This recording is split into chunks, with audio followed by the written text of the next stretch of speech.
हैं कि असर तक मैंने नफल पढ़े, दिल ढलने लगा, असर की नमाज पढ़ी और मैं वहां से चला।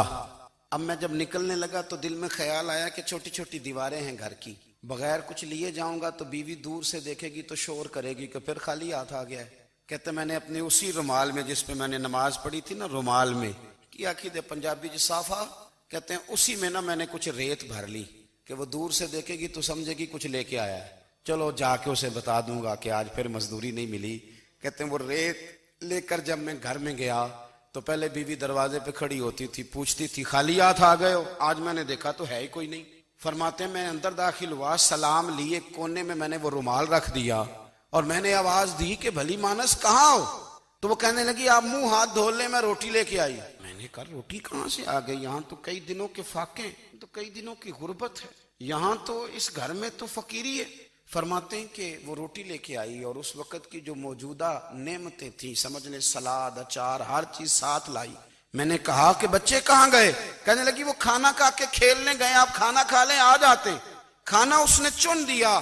मैंने हैरत अंगेज लहजे में सारी नेमतें अपने दस्तरखान पे देख करके बीवी से पूछा ये कहाँ से आया खाना? बच्चों को तूने कहाँ से खाना खिलाया? ये सारा कुछ कैसा है? तो कहने लगी पता नहीं आज आप किस करीम की मजदूरी करने चले गए थे, पता नहीं किस करीम की, मेरे घर में तो इतनी नेमतें आई हैं कि मुझसे संभाली नहीं जा रही, इतना अनाज है, इतना गंदुम है, किस करीम के दरवाजे आज चले गए थे? ये कहते कहते वो उठी और उठ करके कहने लगी पहले बड़ा कुछ आया था, अब क्या ले आए हो? और जा करके ना उसने वो रेत वाला रुमाल खोला। कहने लगे मैं तो लेके आया था रेत, तो मेरे रब ने उसे भी सोने और हीरे बना दिया था। जब आपकी तवज्जो अल्लाह की जानी, मेरे नबी पाक सल्लल्लाहु ताला अलैहि वसल्लम ने फरमाया हर चीज अपने रब से मांग, हर चीज मांग, हर चीज मांग। या रसूलल्लाह क्या कुछ? मेरे महबूब ने फरमाया तेरे घर में नमक भी खत्म हो जाए तो वो भी अपने रब से मांगा कर। तू मांगना, वो तुझे देगा।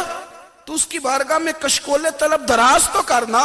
और तिरमिजी शरीफ में अजीब लफ्ज है, रसूल कायनात ने फरमाया, रब करीम फरमाते हैं जब मेरा बंदा हाथ उठाता है ना तो मुझे हया आती है कि मैं खाली कैसे लौटा दूं इसके।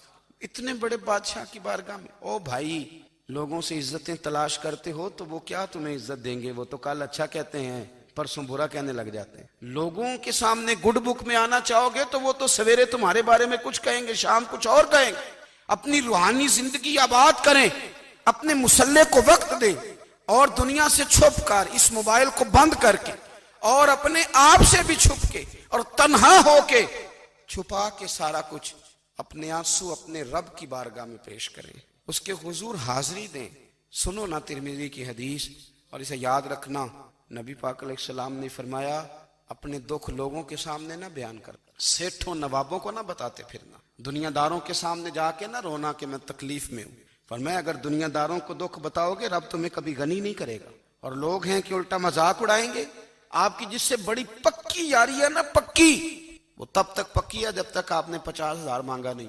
और जिस वक्त आपने कह दिया कि मैं मजबूर हूं मेरी मदद कर, तो फिर खत्म हो गई दोस्ती। लोगों के ताल्लुकात आपके साथ तब तक हैं जब तक आप उनसे कोई जरूरत वाबस्ता नहीं करते। करीम महबूब फरमाने लगे बंदों के सामने दुख ना बयान करना, अल्लाह तुझे कभी गनी नहीं करेगा। तो अपने दुख अपने रब को बता, तू दुआएं मांग, तू उसकी बारगाह में हाजिर हो, तू उसके हुजूर अर्ज कर। फरमाया अपने दुख अपने रब को बता, वो जल्दी करे या देर से करे तुझे सारी दुनिया से बेनियाज कर देगा, तुझे किसी का मोहताज नहीं रहने देगा। अपने मुसल्ले को, अपनी दुआओं, एक बुजुर्ग फरमाते मैंने दुआ मांगने का तरीका अपनी बीवी से सीखा। दुआ मांगने का तरीका अपनी, सीखने वाले तो अपने बच्चों से भी सीख लेते हैं, सीखने वाले तो हर एक से सीखते हैं। वो कहते हैं मैंने दुआ मांगने का सलीका अपनी बीवी से सीखा है। हजरत वो किस तरह? फरमाने लगे मेरी बीवी ने ना मुझे कोई काम बताया, कुछ पैसों की जरूरत के लिए कहा, तो मैंने उसे कहा कि भाई अभी मेरे पास नहीं है, कुछ दिनों में आते हैं तो मैं दे दूंगा। औरतों की आदत होती है, वो बार बार याद कराती हैं। 2-4 दिनों के बाद फिर उसने कहा हजरत वो मैंने कहा था कुछ पैसे, मैंने उसे कहा कि अभी मेरे पास नहीं है, कुछ दिनों में मिलते हैं तो मैं तुम्हें दे दूंगा। उसने कुछ दिनों के बाद फिर कहा हुजूर वो मैंने कुछ पैसे कहे थे। फरमाते मैंने डांट दिया, मैंने कहा कि क्या तू रोज मुझे शर्मिंदा करती है, कहा ना मेरे पास नहीं है, होंगे तो दे दूंगा, तू रोज याद कराती है।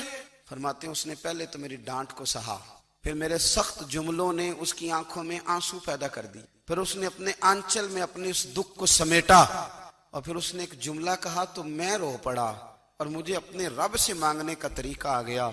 मुझे कहने लगी, हजरत जी आपने डांट दिया, मैंने सह लिया, पर आप ही मेरे शौहर हैं, बताएं ना, आपसे न कहूं तो मैं किससे जाके कहूं। फरमाते हैं मैं रो पड़ा और मैं खुल के रोया और मैं तड़प के रोया और फिर मेरी सिसकियां बंद गई। तो मुझे कहने लगी आपको क्या हुआ? मैंने कहा मुझे भी दुआ मांगनी आ गई। जब मैं उसे कहूंगा ना अल्लाह तू ही मेरा रब है, मैं तुझसे न कहूं तो मैं किससे जाके कहूं? मैं क्यों किसी बंदे से सवाल करूं? मैं क्यों किसी दुनियादार से कहूं? मैं तेरे बंदों का, नेक बंदों का वसीला लेके, तेरे महबूब की गुलामी लेके तेरी बारगाह में आया, तुझसे ना मांगूं तो किससे मांगूं? समझ आ गई है, जब मैं इस रंग में मांगूंगा तो मेरा रब मेरे ऊपर बड़ा ही फजल फरमाएगा, वो मेरे ऊपर बड़ी रहमत करेगा, वो मेरे लिए आसानियां करे। अजीज दोस्तों, हम इस तरह करने लग गए हैं कि हमने ना अपने ताल्लुकात पर एतमाद करना शुरू कर दिया। मेरे ताल्लुकात बहुत, हमने अपनी दौलत पर एतमाद करना शुरू कर दी, मेरे पास दौलत बहुत है। हमने अपने इल्म पर, अपनी शोहरत पर एतमाद करना शुरू कर दिया कि मेरे पास फलां चीज बहुत है। याद रखना, जब बेनियाज अपनी सिफ्ते बेनियाजी दिखाता है तो बड़ी बड़ी दौलतों वाले मजबूर नजर आते हैं। भाइयों, जब इंसान का रिश्ता अपने मालिक के साथ होता है फिर तो गम भी कुछ नहीं कहते, परेशानियां भी कुछ नहीं कहती, फिर तो जिंदगी सब्र वाली, फिर तो जिंदगी तवक्कुल वाली, फिर तो जिंदगी भरोसे वाली। फिर इंसान अपने आप को रुसवा नहीं करता, दुनियादारों से उम्मीदें उसकी खत्म हो जाती, उम्मीदें अल्लाह रसूल से लगा लेता है, मजबूत हो जाता है, मजबूत, ताकतवर हो जाता है, खुददार हो जाता है, बावकार बाइज्जत हो जाता है। हजरत बहलोल दाना रहमतुल्लाह अलैह बैठे थे तो हारून रशीद हज करके आ रहा था, तो रस्ते में हजरत शेख से मुलाकात हो गई। तो अस्सलामु अलैकुम के बाद कहने लगा, हुजूर कोई हुक्म हो तो बताइएगा। तो हजरत बहलोल दाना फरमाने लगे, तेरा रब कौन है? उसने कहा अल्लाह। तो फरमाया मेरा कौन है? कहा अल्लाह। फरमाने लगे तो बड़ा ही बेवकूफ है, क्या तू ये समझता है कि रब हारून रशीद को तो देगा और बहलोल दाना को भूल जाएगा? तेरा भी वही रब है, मेरा भी वही रब है। उसने अगर तुझे दे के आजमाया है तो हो सकता है मुझे ना दे के आजमा रहा हो। जब उसकी हिकमत के तकाजे होंगे तो अता करेगा और देगा। तू जा अपना काम कर।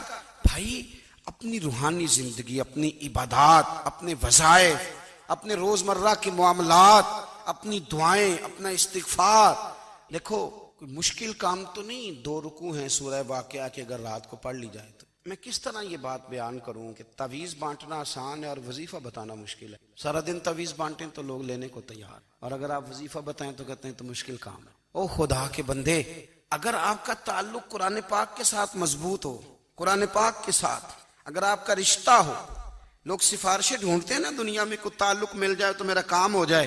दुनिया में इतना मुश्किल मामला है, आखिरत में मुझे बताइएगा कितना मुश्किल मामला होगा। मेरे नबी पाक सल्लल्लाहु ताला अलैहि वसल्लम ने फरमाया, जो लोग सूरह मुल्क पढ़ा करते थे ना, सूरह मुल्क, ये सूरत मुल्क क़यामत में उनकी सिफारिश करेगी और इस तरह करेगी कि कहेगी ए अल्लाह, यहाँ इस बंदे को जन्नत में दाखिल कर दे या मुझे कुरान पाक से अलहदा कर दे। तो रब फरमाएगा जा इसका दामन थाम के इसे जन्नत तक पहुंचाया।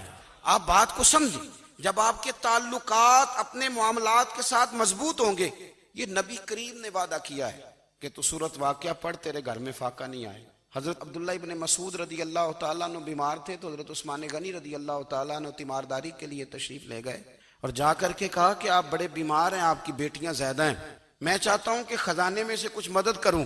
तो सैयदना अब्दुल्ला इब्ने मसूद रदी अल्लाह तआला अन्हु उठ के बैठ गए और कहने लगे, अमीरुल मोमिनीन, अल्लाह आपको मेरी तरफ से, मेरी बेटियों की तरफ से बेहतर सिला दे। मेरी बेटियों को किसी खजाने की जरूरत नहीं, मैंने उन्हें खजाना दे दिया है। कहा जनाब आपने कौन सा खजाना दिया है, मैं आपके माली मामलात को जानता हूं। तो फरमाने लगे, अमीरुल मोमिनीन, मेरे नबी करीम ने फरमाया है जो सूरत वाक़िया पढ़े उसे कभी फाका नहीं आता। मैंने बेटियों को याद करा दी है, ये खजाना मैंने उन्हें दे दिया है। वो सारे वालिदैन सुने जो बेटियों के लिए परेशान रहते हैं। हजरत अब्दुल्ला इब्ने मसूद नसीहत कर रहे हैं, फरमाने लगे मैंने सूरत वाक़िया याद भी करा दी है, पढ़ने की आदत भी डाल दी है। हुजूर ने फरमाया है जो सूरत वाक़िया पढ़े उसे फाका नहीं आता। कहने लगे चांद तो अपनी जगह छोड़ सकता है, सूरज गिर सकता है, तारे टूट सकते हैं, पर मदीने वाले रसूल की बात गलत नहीं हो सकती। हुजूर ने फरमाया फाका नहीं आएगा तो इंशाअल्लाह कभी भी नहीं आएगा। करने का काम यह है कि हम अपने मामलात, अपनी इबादत, अपनी दुआएं, कभी 10 मिनट आदत हो जाए ना दुआ मांगने की अलहदा से रात को, हुजूर ने फरमाया जो फर्ज नमाज के बाद दुआ मांगे अल्लाह उसकी कबूल कर ले। नबी पाक सल्लल्लाहु ताला अलैहि वसल्लम ने फरमाया अल्लाह मुसाफिर की दुआ कबूल। हुजूर ने फरमाया अल्लाह मजलूम की दुआ कबूल फरमाता है। हुजूर ने फरमाया बीमार से दुआ कराओ अल्लाह उसकी दुआ कबूल फरमाता। मेरे नबी पाक ने फरमाया माँ बाप जब भी औलाद के लिए हाथ उठाएं, वैसे तो बुल्ले शाह तो आसमानी उड़दियां ही फड़ दें, जेड़ा घर बैठा उन्होंने फड़िया ही नहीं।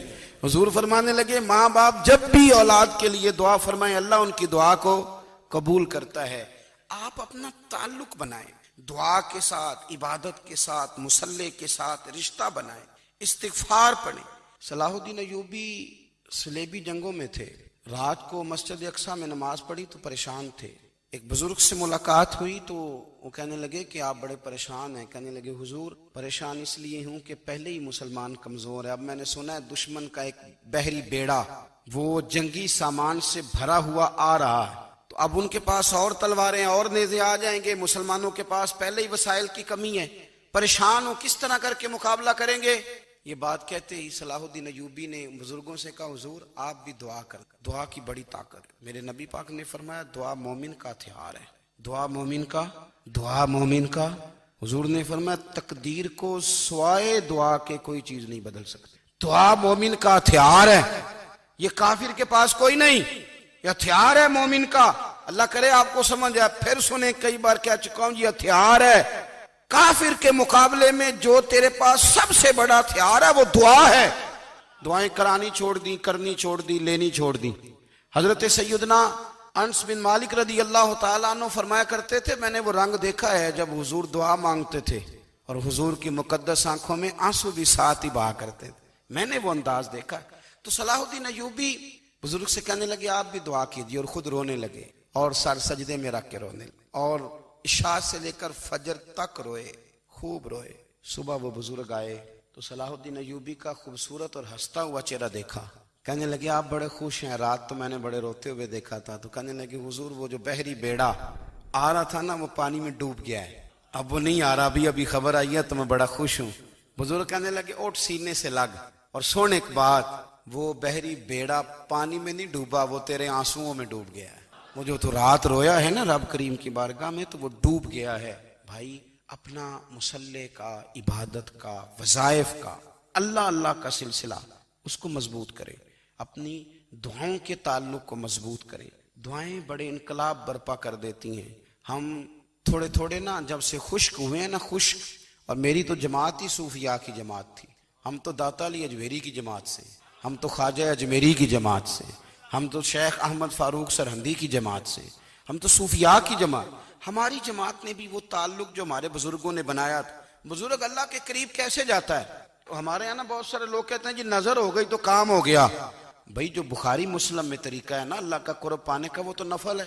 नबी करीम अलैहिस्सलाम ने फरमाया बंदा नफलों के जरिए रब के करीब जाता है, और इतना करीब जाता है कि फिर अल्लाह उसकी जुबान बन जाता है, अल्लाह उसकी आंखें बन जाता है, कान बन जाता है, हाथ और पैर बन जाता है। तो ये तो इबादत है, ये तो अल्लाह की बारगाह की हाजिरी है जो आपको अल्लाह के करीब करेगी। तो अपने नमाज को अहमियत दे के अदा करें, नमाजें मोबाइल बंद करके अदा करें। लेकिन ना कुछ लोग कहते हैं मुझे टाइम नहीं मिलता नमाज का। मैं कहता हूँ ये आपने बड़ी जुर्रत की बात की। मुझे को मेरा पीर भाई कह देना मेरे पास टाइम नहीं आपको मिलने का, तो मैं कहता हूँ आज के बाद आना ही ना। तू क्या समझता है, तू बहुत बड़ा आदमी है, तेरे पास टाइम नहीं है और हमें मिलने का टाइम, मौज कर।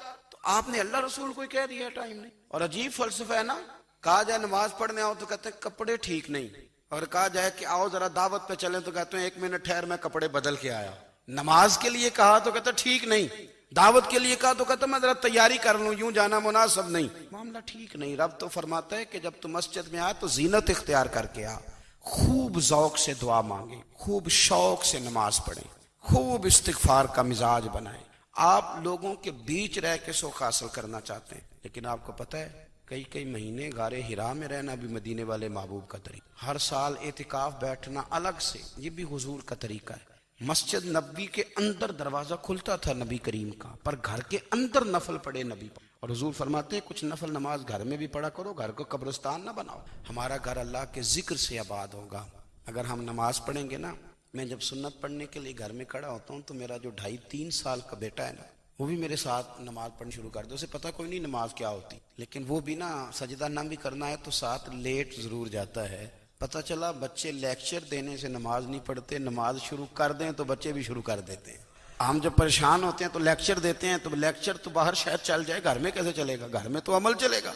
तो मेरे अजीज, आज के इस रूहानी इज्तिमा में हमारे दोस्तों ने जो मेहनत की, हमने बार बार अपनी नीयत से पूछा, खुदा हमें माफ़ करे अगर कोई ज़ाती शोहरत है, कोई ज़ाती मुफादात है, रब हमें हिदायत दे। हमारी ये ख्वाहिश थी कि रूहानी इज्तिमा हमें थोड़ा सा अल्लाह और उसके रसूल के जानिब माइल करे, कुछ हमारा रिश्ता मुसल्ले के साथ